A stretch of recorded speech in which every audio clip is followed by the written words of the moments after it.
नमस्कार, मैं हूं दीप्ति शर्मा और आप सभी का स्वागत करती हूं आध्यात्म में। और आध्यात्म के इस विशेष सेगमेंट में जहां पर हम बात कर रहे हैं आधुनिकता से सत्य की ओर। और हमारे इस पॉडकास्ट में, इस कड़ी में हमारे साथ हैं जाने माने एस्ट्रोलॉजर मनोज गुप्ता जी, जिन्हें पूरी दुनिया एक एस्ट्रोलॉजर के रूप में जानती है, लेकिन बहुत ही कम लोग जानते हैं कि पिछले कुछ समय से वो एक आध्यात्मिक सनातन ऋषि के रूप में काम कर रहे हैं। तो सबसे पहले मैं स्वागत करती हूं आपका मनोज जी हमारे इस कार्यक्रम में, इस पॉडकास्ट में। और ये जो हमने बात कही कि आप ज्योतिषाचार्य से सनातन ऋषि के रूप में काम कर रहे हैं, लोगों को विजडम दे रहे हैं, एक्चुअल विजडम, इस विषय में जानना चाहेंगे। देखिए दीप्ति जी, मैं सबसे पहले तो आपका हार्दिक अभिनंदन करता हूं इस कार्यक्रम के अंदर कि आपने एक इतने अच्छे टॉपिक पर ये ब्रॉडकास्ट रखा है जिसकी ज़रूरत आज पूरे समाज को है। एस्ट्रोलॉजी की जब बात करते हैं, लोगों को लगता है कि शायद हमारा भविष्य देख लेना या कोई भविष्यवाणी कर देना, यही एस्ट्रोलॉजी है। लेकिन हमारे वैदिक संस्कृति के अंदर एक परंपरा रही है, ऋषि परंपरा। वो ऋषि परंपरा इसलिए थी कि समाज के अंदर जैसे जैसे बदलाव आता है, उस बदलाव को हमें किस तरीके से समाज में सम्मिलित करना है, उसमें वह सनातन व्याप्त रहना चाहिए। उसमें जो कमियां हैं वो कमियां समाज के अंदर ना जाए, इसके लिए एक विशुद्ध रूप से प्रयास होता था। और ये प्रयास जो करते थे वो ऋषि करते थे। और ऋषि का काम ही ये होता था कि वो गृहस्थ में भी रहते थे, आधुनिकता को भी समझते थे, आध्यात्म को भी समझते थे, भक्ति को भी समझते थे, और अपना पूरा जीवन वो समाज के लिए दिया करते थे। और उनके मंथन से जो चीज निकल कर आती थी वो समाज के अंदर रीति रिवाजों के रूप में, विचारों के रूप में स्थापित होती थी। लेकिन आप मुझे बताइए कि पिछले कितने समय से आपने ऐसा सुना होगा कि वो ऋषि हुए थे? शायद हमने बहुत लंबे समय से ये सुना ही नहीं है कि ऋषि परंपरा में कोई ऋषि भी हुए हैं। एग्जैक्टली, तभी तो हम आपसे जानना चाह रहे हैं, क्योंकि आपकी जो यात्रा है वो कहीं ना कहीं ऋषि की ओर है, एक ज्योतिष से लेकर। जी, आप बिल्कुल ठीक कह रहे हैं। जब मैंने ज्योतिष के क्षेत्र में काम किया और इसकी गहराइयों को समझते समझते मैं उस पॉइंट पर आकर के खड़ा हो गया जहां पर इस ज्योतिष ने मुझे वो सूत्र दिए जो इस धरती पर शायद, अगर मैं ये कहूं तो चंद लोग जानते होंगे। लेकिन वो लोग उस पर काम नहीं कर रहे। अगर कोई लोग जानते भी हैं तो क्यों नहीं कर रहे? क्योंकि वहां पर केवल और केवल समर्पण है, त्याग है, और बदले में ना आपको धन मिलने वाला है और ना ही कुछ किस तरह की शौहरत मिलने वाली है। तो ऐसी जगह पर आज कोई काम करना नहीं चाहता। लेकिन इस आधुनिकता के अंदर हमें सत्य की ओर तो जाना ही पड़ेगा। वही सत्य जो शाश्वत है, सनातन है। और उसी चीज की खोज के लिए ही मैंने जब उसमें और आगे कदम रखे हैं तो मेरे सामने वो सच्चाइयां आई हैं जिन सच्चाइयों को मुझे इस दुनिया के सामने रखना है, क्योंकि परिवर्तन का समय है। इस सच्चाई को प्रकट होने का समय है, क्योंकि ब्रह्मांड में ग्रहों की परिस्थिति भी यही बताती है। यही विषय मैं आपसे पूछना चाह रही हूँ, क्योंकि ये जो विषय है ना, ये मैं हमारे उस जनरेशन की ओर से भी आपसे पूछना चाह रही हूँ जो बहुत ज़्यादा विज्ञान की बात समझता है, आध्यात्म या सनातन को नहीं समझ पा रहा है। तो मैं आपसे ये जानना चाहती हूँ, क्योंकि युग का परिवर्तन हो रहा है। हम विज्ञान के आधार पे बात करें तो भी सृष्टि में परिवर्तन आ रहे हैं, बहुत तरीके से परिवर्तन चल रहे हैं। अगर हम ज्योतिष या आध्यात्म की बात करें तो उस दृष्टि से भी परिवर्तन आ रहे हैं। तो आप किस तरह से एक्सप्लेन करेंगे हमारे दर्शकों को, सो दैट कि उन्हें पूरी डिवाइन विजडम इस चीज़ की प्राप्त हो? जी देखिए, जो परिवर्तन की जब बात हम करते हैं तो दो तरीके से परिवर्तन हो रहे हैं। विज्ञान के पैरामीटर पर देखेंगे तो परिवर्तन हो रहे हैं। ग्लोबल वार्मिंग के बारे में आप जानते हैं। हम इस समय पर दुबई के हालात को देखें, बिल्कुल, जो दुनिया के अंदर युद्ध के हालात बन रहे हैं उसको हम देखें, तो ये सारी की सारी चीजें जो एक साथ इस धरती पर घटित हो रही है, ये इस बात का इंडिकेशन है कि परिवर्तन का बहुत बड़ा समय चल रहा है। अगर हम घटनाओं को देख रहे हैं तो भी हमें बात सत्य प्रतीत हो रही है। विज्ञान के दृष्टिकोण से देखें तो हमारी ये धरती इस समय पर फोटोन लेयर के अंदर जा रही है, जहां पर एक डिवाइन पावर इसको कंट्रोल करने वाली है। अच्छा जी, ये भी एक बात है जो साइंस के आधार पर प्रूव होती है। अब बात करते हैं आध्यात्म की। तो जब आध्यात्म की हम बात करते हैं, परिवर्तन की बात करते हैं, तो यहां पर भी वो सारे परिवर्तन के संकेत हमें मिल रहे हैं जो इस धरती पर एक नए युग को लाने के लिए हमें प्रेरित कर रहे हैं। अगर आप कहें मैं गणित की भाषा में, तो गणित की भाषा में भी साइंटिफिकली इस बात को प्रूव किया जा सकता है कि क्यों ये समय परिवर्तन का है, आने वाला युग कौन सा होगा, कितने वर्ष का होगा। और इस पैरामीटर को जब हम सृष्टि के आरंभ से देखेंगे जी। तो वो हर चीज वहां पर साइंटिफिकली प्रूव भी होती है। इसीलिए हम इस समय पर इस ब्रह्मांड के पांचवें तत्व को सक्रिय होता हुआ देख रहे हैं। जो पांचवा तत्व जिसे हम बृहस्पति कहते हैं, ये उस तत्व के सक्रिय होने का समय है। और इस तत्व के सक्रिय होने पर इस ब्रह्मांड के अंदर, इस ब्रह्मांड की जब मैं बात करता हूं तो हम इस धरती की बात करते हैं, क्योंकि करोड़ों अरबों खरबों किलोमीटर तक केवल और केवल एक पृथ्वी है जहां पर भौतिक रूप से संसार मौजूद है। जी। तो हम ब्रह्मांड की जब बात करते हैं तो केवल हम पृथ्वी की बात करते हैं। वैसे अगर मैं बात कहूं तो यहाँ 3 तरह की चीजें होती है। एक हमारा धरती लोक है, एक सूक्ष्म जगत है और एक ब्रह्मलोक है। ब्रह्मलोक में कोई भी नहीं जा सकता जी। लेकिन जो सूक्ष्म जगत है, जितनी भी जीवात्माएं हैं, जो पवित्र आत्माएं हैं, अवतार हैं, या ब्रह्मा विष्णु महेश या जितने भी देवी देवता हैं, वो इस दिव्य लोक के अंदर रहते हैं, यानी कि सूक्ष्म जगत में रहते हैं। और हम सब इंसान इस धरती पर रहते हैं। इन 3 के अलावा कोई लोक नहीं है। ये आध्यात्म के विषय में मैं आपको बता रहा हूं जी। लेकिन अभी देखिए, जब भी युग परिवर्तन हुआ, कोई ना कोई अवतार इस धरा पर जरूर आया। अगर हम सत्युग की बात करें तो उस समय पर प्रहलाद के रूप में भक्त हुआ, तो हिरण्याकश्यप का वध करने के लिए नरसिंह प्रकट हुए जी। वो समय हमको पता है। उसके बाद हम अगर त्रेता की बात करें तो भगवान राम आए जी। उसके बाद हम बात करें द्वापर की तो भगवान कृष्ण आए जी। अब बात हो रही है कलयुग की। तो आप देखिए, हर धर्म के अंदर ये बात कही जा रही है। इस्लाम कहता है इमाम मेहंदी आएंगे, हम कहते हैं कल्कि आएंगे, यानी कि इस समय पर भी इस धरा पर किसी ऐसे अवतार को आना है जो हम सबकी विचारधारा को एक जरूर करेंगे। तो सर, हम जब अवतारों की बात करते हैं, ठीक है, तो प्राचीन समय से जैसे हम मानते आ रहे हैं कि हमारे जैसे भगवान श्री कृष्ण हैं वो अवतार हैं, भगवान श्री राम हैं वो अवतार हैं, नारायण भगवान समय समय पर अवतार लेते हैं। सर, कलयुग में जैसे कि हम मान रहे हैं कल की अवतार होंगे, सर वो क्या कॉन्सेप्ट है और अवतारिक कॉन्सेप्ट एक्चुअली में होता क्या है? क्या वास्तव में कोई भगवान प्रकट होते हैं? देखिए, अवतारों की जब अवधारणा की हम बात करते हैं तो हमें यह समझना पड़ेगा कि पहले अवतार से लेकर अब तक के अवतार के बीच में क्या चीज है जो कॉमन रही है जी। वही कॉमन चीज इस समय पर कल के अवतार के साथ भी रहेगी। यहाँ कुछ डिफरेंट पैटर्न आपको देखने को नहीं मिलेगा। तो सर, जैसे कि भागवत में या जैसे भविष्य मल्लिका इत्यादि में जो भविष्यवाणियां की गई हैं अवतारों को लेकर, तो सर सत्य हर जगह पर बीज रूप में है।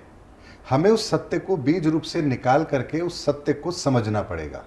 जैसे हम बात करें सतयुग की, वहां पर भगवान का अवतार हुआ तो खंभ फाड़ के प्रकट हुए वो। हाँ जी। आज भी वो महरौली का जो लौह स्तंभ है वो वही खंभा है जिससे भगवान नरसिंह प्रकट हुए थे। ये बात किसी को नहीं पता। आप देखिए, इस धरती पर कोई ऐसा लौह स्तंभ है, लोहे का ऐसा कोई टुकड़ा या ऐसे कोई धातु है जो कभी उस पर जंग ना लगे, लेकिन उस धातु पर है ऐसा प्रभाव आज भी है कि वहां जंग नहीं लगता है। लेकिन बहुत कम लोगों को पता है। कुछ इतिहासकार उसे कहेंगे नहीं ये यहाँ का नहीं है, वहां का नहीं है, लेकिन ये सत्य है कि जिस खंबे से भगवान नरसिंह प्रकट हुए वो महरौली का लौह स्तंभ है। और ये बात इस जगत की नहीं मैं बता रहा हूं, मैं उस बात को आपके सामने रख रहा हूं जो अंतर जगत के अंदर जिस चीज को स्पष्ट किया गया है जी। उसके बाद आप बात करें भगवान राम के समय की। हाँ तो भगवान राम के समय के जन्म के समय क्या अवधारणा जुड़ी हुई है कि दशरथ जी पुत्र कामेष्टि यज्ञ करते हैं, यज्ञ नारायण प्रकट होते हैं, वो खीर देते हैं। ये मैं आपसे पूछने वाली थी। वो खीर देते हैं जी। इसका लॉजिक? खीर देते हैं। खीर दोनों रानियों को देते हैं। दोनों रानियां अपने में से कुछ हिस्सा निकाल करके तीसरी रानी को देती है और 4 पुत्र होते हैं। अब बहुत सारे ऐसे लोग हैं जो इस पर प्रश्न चिन्ह लगाते हैं। हम सभी पूछना चाह रहे हैं इस विषय को। तो उनका प्रश्न अपनी जगह ठीक है, उसे आप कुतर्क की श्रेणी में नहीं रख सकते। आपके पास जवाब नहीं है तो उसे आप कुतर्क की श्रेणी में नहीं रख सकते। जी। क्या खीर खाने से कोई पैदा होता है?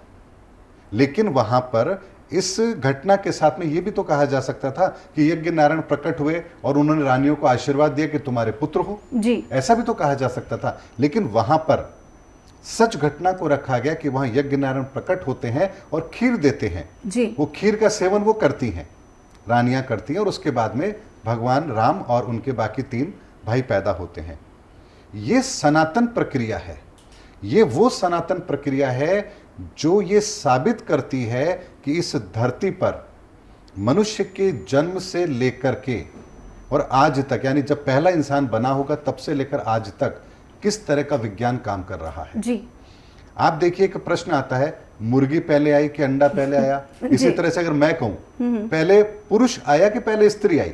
इस धरती पर कोई तो पहला पुरुष और स्त्री आया होगा, उसके बाद ही सारी परंपरा चली होगी।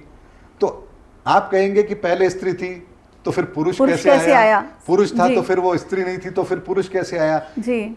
ये इस सृष्टि के आरंभ का वो सनातन रहस्य है जिस रहस्य को यदि व्यक्ति जान लेगा, समझ लेगा, तो उसे पता लग जाएगा कि कौन सा वो यज्ञ है, कौन वो यज्ञ नारायण है, वो प्रकट हुए थे तो उन्होंने क्या दिया था, वो कौन सी सनातन पद्धति है जिसका सेवन करने से, जिस प्रक्रिया को फॉलो करने से संतान होती है। जी। और यही प्रक्रिया महाभारत काल में भी अपनाई गई थी। अच्छा। इसका उदाहरण मिलता है वेद व्यास जी, जब हस्तिनापुर के अंदर ये संकट आया कि अब योग्य उत्तराधिकारी कैसे मिलेगा, तो वहां पर वेद व्यास जी के पास तीनों रानियां जाती हैं। जी। तीनों रानियां जाती हैं, एक से धृतराष्ट्र पैदा होते हैं, एक से विदुर पैदा होते हैं और एक से पांडु पैदा होते जी। हैं। लेकिन तीनों के बारे में एक विशेषता आती है कि धृतराष्ट्र अंधे हुए और उसके बारे में कॉन्सेप्ट आता है कि जब वो वेद व्यास जी के पास गई तो डर गई के आगे उन्होंने आंख बंद कर ली। हाँ जी, हाँ जी। उसके बाद में विदुर के लिए आता है कि वो दासी गई थी लेकिन उन्होंने किसी भी तरह का कोई उनके पर भाव नहीं था, बल्कि बड़े आनंद के साथ वो न्यूट्रल उनके भाव पास में गई थी। तो वहां विदुर जैसे विद्वान पैदा हुए। जी। और अगर हम बात करें पांडु की, तो वो भय से डर गई थी, पीली पड़ गई थी, इसलिए उनके पांडु पैदा हुए। अब यहाँ पर एक बात मैं आपसे पूछना चाहता हूँ, हम आधुनिक भारत की बात करते हैं, आधुनिक विज्ञान की बात करते हैं, जब वेद व्यास जी के पास में वो रानी गई होंगी, हम आधुनिक की बात कर रहे हैं जी, तो संतान उत्पत्ति के लिए क्या प्रक्रिया होती है? संभोग ही होता है जी। संभोग में डर होता है या आनंद होता है? डर वाली तो कोई बात डर ही वाली नहीं कोई है। बात ही नहीं एग्जैक्टली। है। तो यहां पर ये बात कहां से आएगी कि वो जब वेदव्यास जी के पास गई तो वहां वो डर के उन्होंने आंखें बंद कर ली? पहली बात। दूसरी बात, अगर आप डर के आंखें बंद कर रहे हैं तो संभोग के बाद में 9 माह गर्भधारण की प्रक्रिया होती है जी। और विज्ञान ये कहता है कि व्यक्ति यानी कि स्त्री 9 माह जिस चीज का अनुसरण करेगी, जैसा उसका व्यवहार होगा वैसे उसकी संतान वैसी होगी। तो यहां केवल उस क्षण में आंख बंद कर लेने से अंधी संतान पैदा होगी, भयभीत हो जाने से आपकी दुर्बल संतान पैदा होगी। ये कॉन्सेप्ट कैसे काम करेगा? पॉइंट टू बी नोटेड, क्योंकि स्वाभाविक सी बात है, 9 माह का तो असर होना चाहिए। 9 माह के अंदर भी क्या वो इसी तरह से भयभीत और डरपोक रही? यहां पर एक बात मैं आपको बताता हूं कि यहां भी वही सनातन प्रक्रिया काम ली जाती है। यहां वेद व्यास जी जैसे महान संत ने कोई संभोग नहीं किया था। वैदिक समय पर सतयुग के अंदर संतान उत्पत्ति शक्तियों के द्वारा होती थी, आवाहन के द्वारा होती थी जी। और वही प्रक्रिया थी, उसी प्रक्रिया के तहत इस धरती पर पहले संतान की उत्पत्ति भी हुई है। ये वो सनातन प्रक्रिया है जिस प्रक्रिया को बिरले ही जानते हैं। और अब जब युग परिवर्तन का समय आएगा तो ये सनातन पद्धतियां भी इस धरती पर प्रकट होंगी। ऐसे लोग सामने आएंगे जो इन चीजों को दुनिया के सामने रखेंगे। तो यहां पर जब वेदव्यास जी के पास वो तीनों जाती हैं, तब वहां पर जिस चीज के आवाहन के लिए उन्हें बुलाया गया था, उस आवाहन को करते समय वो डर गई। और जिस चीज का आप आह्वान कर रहे हैं उस समय अगर आपको डर लग रहा है और आप डर के मारे आंख बंद कर रहे हैं, तो वो जो बीज वहां प्रकट होगा वो उसी गुण का होगा, उसी ऊर्जा से वो लिप्त हो जाएगा। तो उस ऊर्जा के अंदर उस चीज की कमी रह जाने के कारण से उस ऊर्जा से जो संतान उत्पन्न हुई वो अंधी पैदा हुई। ये जो आप पॉइंट बात कर रहे हैं ना, ये अभी कुछ वर्ष पूर्व मैंने एक इंटरव्यू किया था, एक तपस्वी थे, उनका इंटरव्यू किया था और उन्होंने ऐसी कोई विशेष बात बताई थी साधना के बारे में। उन्होंने यही कहा था कि जब एक साधक साधना करता है और किसी शक्ति का आवाहन होता है तो सबसे मुख्य बात यही होती है कि उसे डरना नहीं चाहिए। डरना नहीं चाहिए। तो यहाँ कहीं ना कहीं जिस विषय की आप बात कर रहे हैं, इसका अर्थ ये है कि जैसे आपने सूक्ष्म जगत की बात की, यानी कि समय समय पर अगर मैं यूं कहूं कि हमारी धरती की जो स्थूल ऊर्जाएं हैं उसके साथ जब सूक्ष्म जगत मिल जाता है तो इस प्रकार की अवधारणाएं होती हैं। जी। और एक चीज और है, इसी बात को मैं अगले क्रम में आपके सामने बिल्कुल साइंटिफिकली रखता हूं जी। महाभारत के उसी काल में भगवान श्री कृष्ण के जन्म का भी प्रसंग आता है। वासुदेव और देवकी दोनों को जब कंस लेकर जा रहा था तो आकाशवाणी होती है, कंस तू इतना खुश क्यों हो रहा है?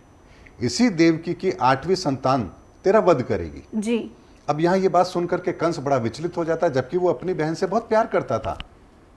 अब आप सोचिए कि क्या वो ये नहीं जानता था कि संतान उत्पत्ति कैसे होती है? तो वो चाहता तो देवकी और वासुदेव को अलग अलग रख सकता था। एग्जैक्टली।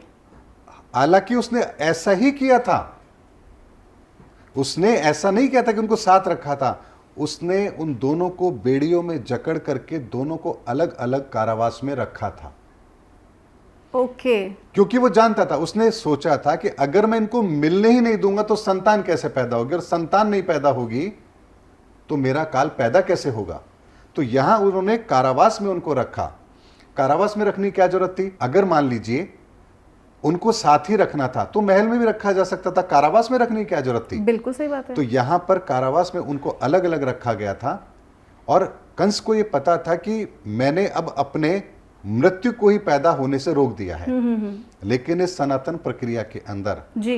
दो व्यक्ति अलग अलग स्थान पर बैठ करके, कुछ दूरी पर भी बैठ करके उन शक्तियों का यदि आवाहन करते हैं तो वहां पर ये प्रक्रियाएं होती हैं। जी। ठीक है। और इसमें शिवलिंग का बहुत बड़ा महत्व है। जी। इस विषय पर कभी और चर्चा करेंगे। बिल्कुल, तो ये बहुत यहाँ महत्वपूर्ण पर विषय है जी, ये। जी जी। तो यहाँ पर वासुदेव और देवकी दोनों ने उस सनातन पद्धति से जी। उस शक्ति का आह्वान किया, और शक्ति के आह्वान से उनके जब पहली संतान हुई तो कंस बड़ा अचंभित हुआ कि मैंने तो इनको दूर दूर रखा था, फिर ये संतान उत्पन्न कैसे हो गई। तो यहां पर वो सोचता है कि ठीक है, कोई दरबार के अंदर हो सकता है कि कोई मिली भगत हो गई हो जिसकी वजह से इन्होंने ऐसा किया होगा। तो यहां वो पहली संतान का भी वध कर देता है। उसके बाद में उसने पहरा और बढ़ा दिया, दूसरी संतान भी होती है, उसका भी वध कर देता है। यानी कंस को यह समझ ही नहीं आ रहा कि मैंने इनको दूर दूर रखा है, बेड़ियों में जकड़ कर रखा है, फिर भी ये संतान उत्पन्न कैसे हो रही है। जी। लेकिन आप देखिए कि 7 संतानों को मारने के पश्चात जब वो 8वीं संतान पैदा होती है, अब आप देखिए 8वीं संतान पैदा क्यों हो रही है। ठीक है, यानी कि यहां पर अगर ये पता था कि 8वीं संतान उनके वध का कारण बनेगी तो उसके बाद 9वीं संतान है, 10वीं संतान का भी तो उल्लेख होना चाहिए था ना। जी। लेकिन उन्होंने सनातन प्रक्रिया को केवल और केवल भगवान श्री कृष्ण के इस धरा पर अवतरण के लिए ही उस चीज को किया था। जी। और 7 कन्याओं को, या कह लीजिए संतानों को, वो कन्या थी या पुरुष थे वो नहीं पता मुझे, उसके बारे में मेरे पास विशेष कोई डिवाइन इंफॉर्मेशन नहीं है। लेकिन जो भी 7 संतानें हुई उनका वध उन्होंने कर दिया। ये ब्रह्मांड के 7 आयामों को चैलेंज करना था, और यहां पर उसके चैलेंज के कारण से उसके जितने भी पुण्य कर्म संस्कार थे कंस के, वो सारे के सारे समाप्त हो गए। और 8वां आयाम जो होता है वो आयाम होता है जहां आपको आपके कर्मों का भुगतान तो करना ही पड़ेगा। और इसीलिए 8वीं संतान पैदा होती है। अब यहां पर फिर दिव्य चमत्कार होता है। जैसे ही वो पैदा होते हैं, जेल के दरवाजे खुल जाते हैं, बारिश हो रही है, और यमुना का जल स्तर बहुत ऊंचा है, लेकिन फिर भी यहाँ पर वासुदेव जी भगवान श्री कृष्ण को लेकर जाते हैं, गोकुल गांव में जाते हैं और नंद बाबा के यहाँ छोड़कर आते हैं, और वहां जो संतान हुई थी उसको वो लेकर के आते हैं। तो ये बात इस बात का प्रमाण है कि हमारा विज्ञान कभी भी आध्यात्म की उन गहराइयों को समझ ही नहीं सकता। ये साइंटिफिक हैं, ये इतनी साइंटिफिक हैं कि यदि इन पैरामीटर को आप कहीं पर भी अप्लाई करके देखेंगे तो वो प्रूफ जरूर होगी। और इसी कारण से, क्योंकि इतने आधुनिकता के युग के अंदर जब हम आध्यात्म की बात करेंगे तो लोग प्रश्न भी करेंगे जी। इन्हीं चीजों की खोज करने के लिए ही मैंने ज्योतिष को बहुत गहराई में समझा है, जाना है, और वहां से जो सनातन सूत्र निकल कर आए हैं उसके अंदर जिस प्रक्रिया को अपनाया जाना चाहिए वो ऋषि परंपरा है। और इसीलिए मैंने अपने जीवन को उस ऋषि परंपरा के अंदर जोड़ा है, क्योंकि उसके बिना इस सनातन के रहस्य को प्रकट नहीं किया जा सकता। बिल्कुल आप सत्य कह रहे हैं, क्योंकि जो आपने बात कही, जो आपने भगवान श्री कृष्ण के जन्म की जो आपने बात बताई, और जिस तरह से आपने 7 संतानों के बारे में पहले व्याख्या की और उसके बाद 8वीं संतान, तो ये कहना अतिशयोक्ति नहीं होगी अगर हम आध्यात्म की बात करते हैं, स्वयं को समझने की बात करते हैं कि हमारे जो शरीर के 7 चक्र हैं, 7 तल हैं, उनको पार करने के बाद जब ऊर्जा मुक्त होती है उस वक्त तो सारे द्वार खुल जाते हैं। तो अगर इसको हम प्रॉपर आध्यात्म से कनेक्ट करें तो it is a very beautiful and knowledgeable story ji. और यही देखिए, अब बात करते हैं हम, जब हमने बात शुरू की थी कि फिर वर्तमान के अंदर जब कल के अवतार की बात होती है तो लोग कहते हैं कि वो कली से युद्ध करेंगे, घोड़े पर सवार होके आएंगे, पूरी दुनिया के अंदर सत्य को स्थापित करेंगे। वर्तमान के अंदर ऐसा कौन सा वैधानिक तरीका है जो किसी एक इंसान को पूरी दुनिया के अंदर इस तरह से काम करने की इजाजत देगा? यहाँ तो अमेरिका के बॉर्डर पर जाओगे तो आपको पासपोर्ट और वीजा चाहिए। एग्जैक्टली। तो हम जब 2024 के अंदर जी रहे हैं, बात हम करते हैं कल के अवतार आएंगे तो उनका रूप क्या होगा, इसको हमें वर्तमान के परिवेश में ही समझना है। सर समझना चाहेंगे आप जी, और उससे सबसे बड़ी बात क्या है, परमात्मा की शक्ति का अवतरण होता है। सतयुग के अंदर भगवान खंभ फाड़ के प्रकट हुए, क्यों कि सतयुग के अंदर तो संतान ऐसे ही पैदा होती थी, उस समय पर संभोग नहीं होता था जी। फिर उसके बाद में त्रेता आया। त्रेता युग के समय पर भगवान यज्ञ के द्वारा यानी कि उस प्रक्रिया के द्वारा उत्पन्न हो रहे हैं। खीर यहाँ एक संकेत है, इसके पीछे बहुत बड़ा आध्यात्मिक रहस्य है, कारण है वो योग्य व्यक्तियों के सामने रखा जा सकता जी, है। जी जी बिल्कुल। उसके बाद में भगवान कृष्ण के बारे में मैंने आपको बताया कि उनको भी पैदा होने के लिए वो दिव्य स्वरूप, वो दिव्य आत्माएं, वो दिव्य स्थान चाहिए। वो एक सामान्य इंसान के गर्भ से पैदा नहीं हो सकते हैं जी। लेकिन वर्तमान के अंदर कलयुग में तो ऐसा कोई है नहीं। तो यहां पर कल की अवतार, ऐसा भविष्य मालिका में वर्णन है जी। ऐसे में यहां कल की अवतार इस संसार में से ही किसी ऐसे व्यक्ति का चयन करेंगे जिसके अंदर वो सनातन गुण हो जो भगवान के उस तत्व को धारण करने की ताकत रखता हो जी। और जब वो उस तत्व को अपने अंदर वो व्यक्ति धारण करेगा, उस व्यक्ति का चयन भी परमात्मा ही करेगा। यहां पर कोई व्यक्ति स्वयं अपने आप को कल की कहे, ये उदाहरण बिल्कुल भी ठीक नहीं है। तो यहां पर उस व्यक्ति को भी न जाने कितनी परीक्षाओं से गुजरना पड़ेगा, उसके बाद उसके अंदर वो तत्व स्थापित होगा और फिर उस वो तत्व विचारों के माध्यम से काम करेगा। जी। देखिए, बात आती है कि कल की आएंगे तो कली पुरुष का नाश करेंगे। अब मुझे बताइए, कली पुरुष कहाँ रहता है? कलयुग है। This is the time actually. हमारे भीतर बैठे हुए नकारात्मक विचार, एग्जैक्टली, हमारी दुर्भावनाएं, हमारे पाप करने की प्रवृत्ति, यही तो कली है, यही तो कली पुरुष है जी। और कल के अवतार आएंगे तो उसका युद्ध इस समाज के अंदर व्याप्त बुराइयों से होगा। जी। ऐसे में कल के अवतार जब काम करेंगे तो किसी विचार के माध्यम से काम करेंगे। एक ऐसा विचार जो दुनिया के अंदर स्थापित होगा और जिस व्यक्ति का विचार इस दुनिया के अंदर स्थापित हो जाएगा, पूरी दुनिया जिस विचार को मानेगी उसे फॉलो करेगी, वही कल की अवतार है। वो कल की अवतार कोई भी हो सकता है, वो परमात्मा किसी का भी चयन कर सकता है। यहाँ ऐसा नहीं होगा संबल गांव के अंदर कोई उसके साथ में ये पैदा होंगे, ये होंगे, वो होंगे और पैदा होते कोई चमत्कार करेंगे, ऐसा नहीं होगा। भविष्य मालिका ग्रंथ के अंदर एक एक बात बहुत सांकेतिक रूप में रखी गई है। उसकी व्याख्या जब आप करेंगे तो अलग अलग तरीके से व्याख्या होगी, लेकिन उनके अंदर निहित सत्य को समझने की ताकत जिसके अंदर है वही समझ पाएगा कि कल की अवतार कौन होंगे, कैसे इस धरा पर आएंगे, कैसे उनके निर्माण की प्रक्रिया चलेगी, कैसे वो काम करेंगे, वो कौन सा विचार होगा पूरी दुनिया एक्सेप्ट करेगी और जो दुनिया जिस विचार को एक्सेप्ट करेगी वो विचार ही इस दुनिया के अंदर सत्य को स्थापित करने का काम करेगा और वही जो विचार इस धरती पर स्थापित होगा वही सतयुग का आगाज करेगा। क्या बात है, यानी कि हम ये मान लें कि सतयुग आने वाला है, 100% आने वाला है और मैंने डेट भी दी है 30 मार्च 2025। क्या बात ये है? वो दिन होगा जब इस धरती पर कलयुग का अंतिम दिन होगा और धर्मयुग का पहला दिन होगा। धर्मयुग क्यों होगा, किस लिए होगा, इस पर भी मैंने एक वीडियोस मेरे यूट्यूब चैनल पर बनाए हुए हैं और बहुत साइंटिफिकली बनाए हुए हैं। 369 का कॉन्सेप्ट जो निकोला टेस्ला ने दिया था जी, मैंने उसकी बहुत आगे की थ्योरी बताई है। लोग तो कहते हैं शून्य का आविष्कार आर्यभट्ट ने किया था, मैं कहता हूं एक का आविष्कार किसने किया था, 1 से 9 तक का आविष्कार किसने किया, गणित के सूत्रों का आविष्कार किसने किया, आप इसको भी तो समझिए। सर बहुत कुछ है आपके पास जानने के लिए, लेकिन प्रॉब्लम क्या है कि कार्यक्रम का समय जो है वो पूर्ण हो रहा है। तो आज इस पॉडकास्ट में बस इतना ही, लेकिन आपसे बहुत कुछ ऐसी बातें जानने को मिली जो वास्तविकता में अचंभित करने वाली है। मुझे लग रहा है कि जितने भी लोग हमारे इस कार्यक्रम को देख रहे हैं ना कहीं हैमर हो रहा होगा उनकी अपनी सोच और विचारधाराओं पर। एनीवेज, सर के साथ हम कंटिन्यू जुड़े रहेंगे और हमारे अगले एपिसोड में और भी कई ऐसे रहस्यों को हम उजागर करने वाले हैं। आपका बहुत बहुत धन्यवाद मनोज जी, थैंक यू, आप सभी का धन्यवाद।